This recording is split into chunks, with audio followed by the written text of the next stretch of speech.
بسم اللہ الرحمن الرحیم۔ السلام علیکم ورحمۃ اللہ وبرکاتہ۔ محترم دوستو، کیا یہ بات سچ ہے کہ انبیاء کرام علیہم السلام پر جادو کیا جاتا رہا؟ اگر ہاں تو کس کس پیغمبر پر جادو کیا گیا تھا؟ اور کیا آخری نبی جناب محمد مصطفیٰ صلی اللہ علیہ وسلم پر بھی جادو کیا جاتا رہا؟ اور کیا جادو کا آپ صلی اللہ علیہ وسلم پر اثر بھی ہو جاتا تھا؟ دوستو، آج کی ویڈیو میں ہم جانیں گے کہ نبی صلی اللہ علیہ وسلم پر کتنی بار جادو کیا گیا اور ہر بار عورت ہی نے جادو کیوں کیا تھا؟ نبی صلی اللہ علیہ وسلم پر جادو کرانے والی عورت کون تھی، اور یہ بھی کہ اس نے نبی صلی اللہ علیہ وسلم پر جادو کیوں کروایا تھا اور اس کو کیا سزا دی گئی؟ اور سب سے اہم بات کہ قرآن مجید فرقان حمید کی آخری دو صورتیں یعنی سورہ فلق اور سورہ ناس کیوں نازل کی گئی تھی؟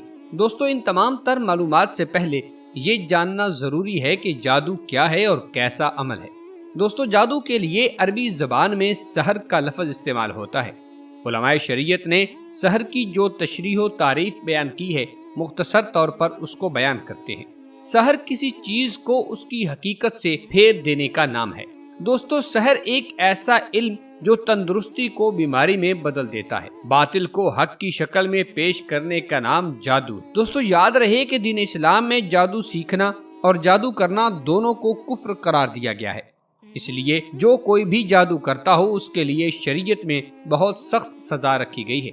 اگر کوئی جادو پر عمل کرتا ہوا پکڑا جائے اور وہ توبہ نہ کرے اور جادو کرنا نہ چھوڑے تو اس کی سزا موت ہے۔ اس قانون کی بنیاد اللہ تبارک و تعالیٰ کے رسول صلی اللہ علیہ وسلم کی یہ حدیث مبارکہ ہے، جس کے راوی حضرت جندب بن کعب ہیں۔ نبی اکرم صلی اللہ علیہ وسلم نے فرمایا، جادوگر کے لیے مقرر کردہ سزا یہ ہے کہ اسے تلوار سے قتل کر دیا جائے۔ دوستو، اب ہم جانتے ہیں کہ کس پیغمبر پر جادو کے اثرات ظاہر ہوئے تھے۔ دوستو، جناب موسیٰ علیہ السلام اللہ کے بڑے لاڈلے پیغمبر تھے، مگر جب وہ فرعون کے دربار میں گئے اور اس کے لائے گئے جادوگروں سے مقابلہ شروع ہوا تو ان جادوگروں نے سحر انگیزی یعنی جادوگری سے سب حاضرین کی نگاہوں کو مسحور کر ڈالا۔ مفسرین لکھتے ہیں کہ اس وقت ایک لمحے کے لیے جناب موسیٰ علیہ السلام پر بھی ظاہری طور پر ان کے جادو کا اثر دکھائی دیا تھا، کیونکہ جب دربار فرعون میں مقابلہ شروع کرنے کا کہا گیا تو جناب موسیٰ علیہ السلام نے فرمایا کہ پہلے تم کرو جو کرنا چاہتے ہو۔ تو فرمانے باری تعالیٰ ہے، قال بل القوا فاذا حبالهم وعصيهم يخيل اليه من سحرهم انها تسعى فاوجس في نفسه خيفة موسى قلنا لا تخف انك انت الاعلى۔ سورہ طٰہٰ۔ موسیٰ علیہ السلام نے کہا، بلکہ تمہیں ڈالو۔ جبھی ان کی رسیاں اور لاٹھیاں ان کے جادو کے زور سے ان کے خیال میں دوڑتی معلوم ہوئی تو اپنے جی میں جناب موسیٰ نے خوف پایا تو ہم نے فرمایا، ڈرو نہیں، بے شک تو ہی غالب ہے۔ دوستو، اب اس مقام پر بھی علماء کرام کے مابین اختلاف پایا جاتا ہے۔ کچھ کہتے ہیں کہ جناب حضرت موسیٰ علیہ السلام پر جادو کا کچھ اثر ہو گیا تھا، تبھی تو انہیں سانپ نظر آئے اور اس کی وجہ سے انہوں نے کچھ خوف بھی محسوس کیا اور فوراً ہی اللہ تبارک و تعالیٰ کی مدد پہنچی اور غلبہ ہونے کی بشارت دی گئی۔ مگر ساتھ ہی کچھ مفسرین کرام اور اہل علم اس بات سے انکار کرتے ہیں کہ اللہ کے نبی پر جادو کا اثر نہیں ہوا تھا۔ مگر جو خوف کرنے والی بات ہے وہ یہ ہے کہ جب جناب موسیٰ علیہ السلام نے دیکھا کہ سارے مجمع پر جادوگروں کے جادو کے اثرات نمودار ہو چکے ہیں تو اس جگہ موجود لوگ اللہ کی طرف سے دیے گئے معجزے اور جادوگری میں فرق کیسے کر پائیں گے؟ یہی بات فرعون نے موسیٰ علیہ السلام سے کہی تھی، اے موسیٰ، میں تجھے جادو زدہ یعنی سحر زدہ سمجھتا ہوں۔ دوستو، تب اللہ تبارک و تعالیٰ نے فرمایا، اے موسیٰ، تم خوف نہ کرو، بے شک تم ہی غالب آؤ گے۔ اب آپ کو نبی صلی اللہ علیہ وسلم پر کیے جانے والے جادو کا واقعہ بتاتے ہیں۔ یاد رہے کہ نبی صلی اللہ تعالی علیہ وسلم کی ذات پر جادو کرانے کا واقعہ کچھ اس طرح ہے کہ ایک لڑکا نبی کریم علیہ الصلوۃ والسلام کے پاس آتا تھا اور آپ کی خدمت کیا کرتا تھا، اور آپ علیہ الصلوۃ والسلام اس سے کافی حد تک مطمئن تھے۔ لبید بن عاصم ایک منافق تھا اور وہ یہود سے بھائی چارہ بھی رکھتا تھا۔ جو یہود کا لڑکا حضور علیہ الصلوۃ والسلام کی خدمت کیا کرتا تھا، یہود نے اس کو بلایا اور اس سے کہا کہ تم مسلمانوں کے نبی کی خدمت میں جاتے رہتے ہو تو کیا تم ہمارا بھی ایک معمولی سا کام کرو گے؟ اس لڑکے کو معلوم نہ تھا کہ یہ لوگ کیا کروانا چاہتے ہیں۔ اس نے اپنی قوم کے لوگوں سے کام کرنے کی حامی بھر لی۔ دوستو یہ بھی کہا جاتا ہے کہ وہ لڑکا ہی اصل میں لبید بن عاصم تھا، لیکن اس کے بارے میں مختلف آراء ملتی ہیں۔ اسی طرح لبید بن عاصم منافق نے اس لڑکے کے ذریعے نبی کریم علیہ الصلوۃ والسلام کی داڑھی مبارک کے کچھ بال اور کنگھی کے دندانے منگوائے تھے۔ جب اس منافق کو یہ بال اور کنگھی دی گئی تھی تو اس نے حضور اقدس صلی اللہ علیہ وآلہ وسلم پر جادو کر دیا تھا۔ یاد رہے کہ بعض روایات میں آتا ہے کہ لبید بن عاصم یہودی جس نے نبی علیہ الصلوۃ والسلام پر جادو کیا تھا، اس نے پہلے اپنی بیٹیوں کو جادو سکھایا تھا۔ انہیں لڑکیوں نے تانت کے دھاگے کو لے کر اس میں گرہیں باندھی تھی اور ان میں سوئیاں چبھ ہوئی گئی تھی اور اس تانت کے دھاگے کو کنگھے کے اندر لگا دیا گیا تھا۔ جادو کے اس قدر تیز اور زیادہ اثر کی وجہ سے نبی علیہ الصلوۃ والسلام کی طبیعت کچھ ناساز ہو گئی تھی، اور ناساز اس طرح ہوئی کہ وحی کے علاوہ دیگر امور میں آپ علیہ الصلوۃ والسلام ایک کام کر لیتے مگر خیال ہوتا تھا کہ نہیں کیا، اور کبھی کام نہ کیا ہوتا اور یوں محسوس ہوتا کہ کر لیا ہے۔ اس طرح کے الفاظ کے بدلاؤ کے ساتھ اور بھی روایات ملتی ہیں، جیسا کہ آپ علیہ الصلوۃ والسلام کو یوں لگتا کہ آپ ازواج مطہرات کے پاس گئے تھے مگر نہ گئے ہوتے۔ اس طرح کی کیفیت بعض روایات کے مطابق کئی دن تک جاری رہی۔ دوستو اس مقام پر ایک بات ذہن نشین رکھے کہ حضور علیہ الصلوۃ والسلام پر جادو کا اثر بالکل ایسا نہیں پڑا تھا جیسا کہ عموماً لوگوں پر اثر ہوتا ہے کہ آپ علیہ الصلوۃ والسلام کے ہوش و حواس متاثر ہو جاتے۔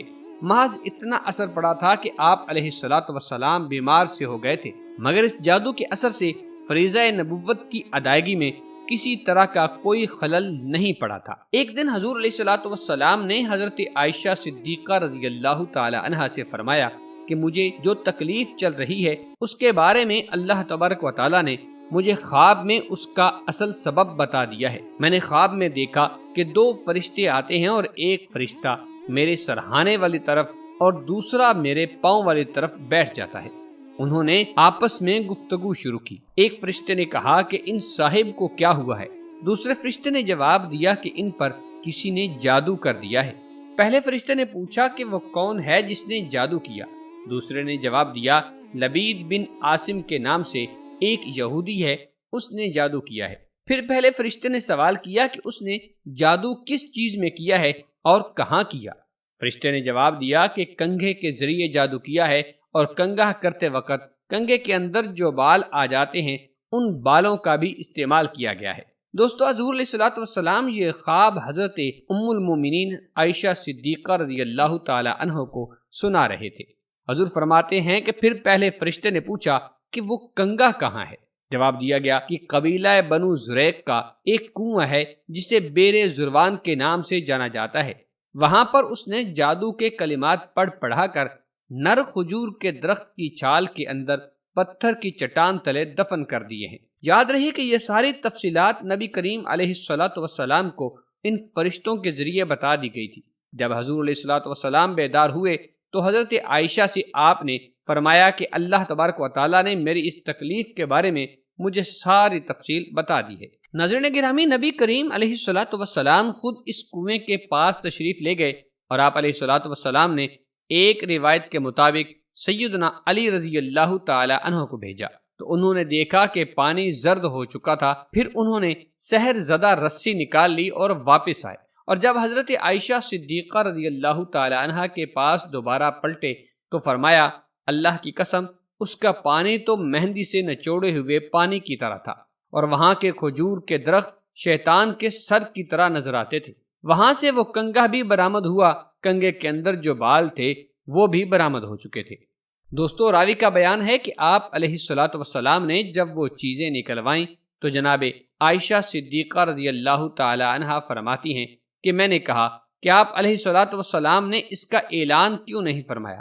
حضور علیہ الصلوۃ والسلام نے فرمایا کہ اللہ تبارک و تعالیٰ نے مجھے شفا دے دی اور میں لوگوں میں برائی پھیلانا پسند نہیں کرتا۔ دوستو یاد رہے کہ اس موقع پر یہ 2 صورتیں سورۃ الفلق اور سورۃ الناس نازل ہوئی ہیں۔ پھر جبریل امین علیہ السلام نے آپ صلی اللہ تعالی علیہ وسلم کو بتایا کہ ان معوذتین یعنی سورۃ الفلق اور سورۃ الناس کی ایک ایک آیت پڑھتے جائیں اور ایک ایک گرہ کھولتے جائیں۔ تو جناب رسول خدا صلی اللہ علیہ وسلم نے حضرت مولا علی کرم اللہ وجہہ الکریم کو حکم دیا کہ ایک آیت پڑھ کر ایک گرہ کھولتے جائیں۔ لہذا آپ علیہ الصلوۃ والسلام نے ایک آیت پڑھی اور ایک گرہ کھولی، پھر ایک ایک آیت پڑھ کر گرہیں کھولنے لگے۔ جوں جوں گرہیں کھلتی تھیں آپ صلی اللہ علیہ وسلم اس کی وجہ سے تخفیف محسوس فرما رہے تھے، یہاں تک کہ حضور علیہ الصلوۃ والسلام مکمل طور پر صحت یاب ہو گئے۔ اور ایک روایت کے مطابق حضور علیہ الصلوۃ والسلام ایسے کھڑے ہوئے گویا کہ آپ کو بندھن سے آزاد کر دیا گیا ہو۔ دوستو، وہ یہودی اس حادثے کے بعد بھی نبی صلی اللہ علیہ وسلم کے پاس آتا تھا، مگر آپ نے اس کے سامنے کسی چیز کا ذکر نہیں کیا اور نہ کبھی اس کی سرزنش کی، یہاں تک کہ وہ مر گیا۔ محترم دوستو، آپ نے ملاحظہ فرمایا کہ نبی کریم علیہ الصلوۃ والسلام پر جادو کرنے والی جادوگرنیاں لبید بن عاصم کی بیٹیاں تھیں، جنہوں نے اپنے باپ سے جادو سیکھا اور یہ جادو بالوں پر گرہیں لگا کر کیا گیا۔ اس موقع پر اللہ تبارک و تعالیٰ نے قرآن مجید فرقان حمید کی آخری 2 سورتوں کا نزول فرمایا۔ اس واقعہ کے علاوہ ایک یہودی عورت کا واقعہ بھی منقول ہے کہ اس عورت نے بھی نبی کریم علیہ الصلوۃ والسلام کے ساتھ دشمنی کی بنا پر آپ پر جادو کیا تھا۔ یہ چاہتی تھی کہ نبی صلی اللہ علیہ وسلم بیمار پڑ جائیں اور اس بیماری سے نعوذ باللہ آپ علیہ الصلوۃ والسلام کی وفات ہو جائے۔ لہذا اس نے آپ صلی اللہ علیہ وسلم پر تعویذات کروائے، جسے آپ صلی اللہ علیہ وسلم کی طبیعت خراب رہنے لگی تھی، لیکن آپ کے صحابی زید بن حارثہ رضی اللہ تعالیٰ عنہ نے یہ تعویذات خواب میں دیکھے تو نبی کریم علیہ الصلوۃ والسلام کو ان کے بارے میں آگاہ کیا، اور ڈھونڈنے پہ معلوم ہو گیا اور تعویذ مل چکے تھے، اور اس کے بعد یہ تعویذ پھاڑ دیے گئے۔ کہتے ہیں کہ جب اس جادوگرنی کو معلوم ہوا کہ آپ صلی اللہ علیہ وسلم تو صحت یاب ہو گئے ہیں، تو یہ جادوگرنی نبی کریم علیہ الصلوۃ والسلام کی خدمت میں حاضر ہوئی اور معافی مانگی۔ کریم نبی صلی اللہ علیہ وسلم نے شان رحمت للعالمین کے توسل سے اس کو معاف فرما دیا، لیکن روایات بتاتی ہیں کہ اس کو سزا کے طور پر مدینہ منورہ سے نکال دیا گیا تھا۔ ناظرین گرامی، جادو کے متعلق ابن کثیر رحمت اللہ تعالی علیہ نے اپنی تفسیر میں حضرت عائشہ صدیقہ رضی اللہ تعالی عنہا سے ایک واقعہ روایت کیا ہے۔ آپ فرماتی ہیں، رسول اللہ صلی اللہ علیہ وسلم کی وفات کے تھوڑے عرصے بعد دومات الجندل کے باشندوں میں سے ایک عورت میرے پاس آئی۔ وہ رسول اللہ صلی اللہ علیہ وسلم سے مل کر جادو کے متعلق کسی چیز کے بارے میں کچھ پوچھنا چاہتی تھی۔ جناب سیدہ عائشہ صدیقہ فرماتی ہیں کہ جب اس عورت نے رسول اللہ صلی اللہ علیہ وسلم کو نہیں پایا تو میں نے اسے اس قدر روتے ہوئے دیکھا کہ اس کے رونے کی شدت پہ مجھے ترس آ گیا۔ وہ عورت کہہ رہی تھی کہ مجھے ڈر ہے کہ میں ہلاکت میں جا پڑی ہوں۔ ام المومنین جناب سیدہ عائشہ صدیقہ رضی اللہ تعالی عنہا نے اس سے واقعہ کی تفصیل پوچھی تو اس نے مجھے بتایا۔ وہ کہتی ہے کہ میرا شوہر مجھ سے دور چلا گیا تھا، پھر ایک بوڑھی عورت میرے پاس آئی تو میں نے اس سے اپنے حال کا شکوہ کیا۔ اس نے کہا کہ اگر وہ سب کرے جس کا میں تجھے حکم دوں تو تیرا خاوند تیرے پاس لوٹ آئے گا۔ میں نے چاروں نہ چار یہاں کر ڈالی۔ جب رات ہوئی تو وہ میرے پاس 2 سیاہ بڑے بڑے کتوں کو لے کر آئی تھی۔ ان کتوں میں سے ایک پر وہ خود عورت سوار تھی اور دوسرے پر میں سوار ہوئی۔ ان کتوں کی رفتار زیادہ تیز نہ تھی۔ وہ عورت کہتی ہے کہ ہم چلتے رہے یہاں تک کہ شہر بابل پہنچ کر رکے۔ وہاں 2 آدمی اپنے پیروں سے ہوا میں لٹکے ہوئے تھے۔ انہوں نے پوچھا کہ تجھے کیا ضرورت ہے اور کیا ارادہ لے کر آئی ہے؟ سیدہ عائشہ صدیقہ فرماتی ہیں کہ اس عورت نے مجھے بتایا کہ میں نے اپنی حاجت بیان کی اور کہا کہ میں جادو سیکھنا چاہتی ہوں۔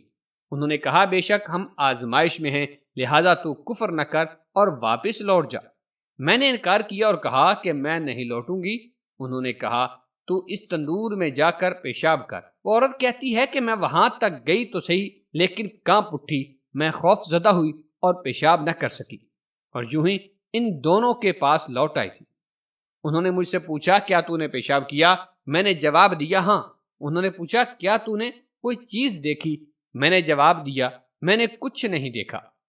انہوں نے کہا پھر تو نے پیشاب نہیں کیا، بہتر ہے کہ اپنے وطن واپس لوٹ جا اور یہ کفر نہ کر۔ وہ عورت روتی ہوئی بتاتی ہے حضرت ام المومنین سیدہ عائشہ صدیقہ کو کہ میں نے انکار کیا۔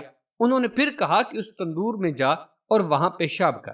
میں وہاں گئی، پھر مجھ پر کپ کپاہٹ طاری ہوئی اور میں ڈر گئی، یہاں تک کہ اس نے مجھے بتایا کہ میں تیسری مرتبہ گئی اور تندور میں پیشاب کر ڈالا۔ پس میں نے دیکھا کہ میرے اندر سے لوہے کے گلو بند والا ایک گھڑ سوار نکلا اور آسمان کی طرف چلا گیا تھا۔ تب میں ان کے پاس آئی اور انہیں اس بات کی خبر دی۔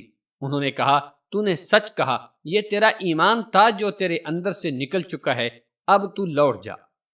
حضرت عائشہ صدیقہ رضی اللہ تعالیٰ عنہ فرماتی ہیں کہ میں نے اس عورت سے کہا، اللہ کی قسم میں اس بارے میں کچھ نہیں جانتی، اور کہا کہ کیا انہوں نے اس کے علاوہ بھی تجھے کچھ بتایا؟ وہ عورت کہنے لگی کہ انہوں نے جواب دیا کہ ہاں، آپ جو چاہیں گی وہ ہو جائے گا، یہ گندم کے دانے لیجئے، ان کو زمین میں بو دیجئے۔ چنانچہ میں نے وہ دانے لے لیے اور ان کو بویا، اور اس نے کہا کہ نکل آ، تو پودے نکل آئے۔ پھر اس نے کہا کہ فصل کٹ جا، تو فصل کٹ گئی۔ پھر وہ کٹی ہوئی فصل آٹا بنی اور اس کے بعد روٹی پک کر تیار ہوئی۔ جب اس عورت نے دیکھا کہ میں پھر بھی کچھ نہیں بولی تو وہ میرے سامنے شرمندگی سے گر پڑی اور کہنے لگی، اے ام المومنین، میں نے اس کے علاوہ کبھی کچھ نہیں کیا۔ چنانچہ میں نے رسول اللہ صلی اللہ علیہ وسلم کے صحابہ سے اس بارے میں دریافت کیا، لیکن انہیں بھی اس بارے میں معلوم نہیں تھا اس معاملے پر کیا کہیں۔ چنانچہ معلوم ہوا کہ صحابہ جس چیز کا مکمل علم نہ ہو اس کے متعلق اپنی رائے دینے میں احتیاط کیا کرتے تھے۔ انہوں نے صرف اتنا کہا کہ اگر آپ کے والدین یا ان میں سے کوئی بھی حیات ہوتے تو وہ آپ کے لیے کافی ہوتے۔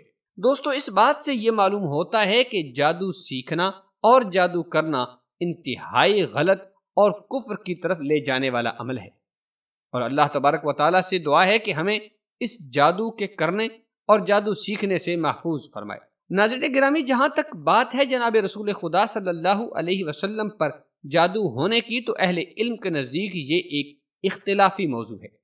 کچھ علماء اور مفسرین کہتے ہیں کہ جادو کا اثر ہوا تھا اور پہلے دی گئی ساری معلومات انہی کے دلائل کے مطابق ہے، لیکن جو احباب، جو مفسرین اور محدثین یہ کہتے ہیں کہ جادو کا اثر نہیں ہو سکتا، ان کے اپنے دلائل ہیں۔ وہ کہتے ہیں کہ جادو ایک برا عمل ہے اور کسی نبی پر ایک برے عمل کا اثر کیسے ہو سکتا ہے؟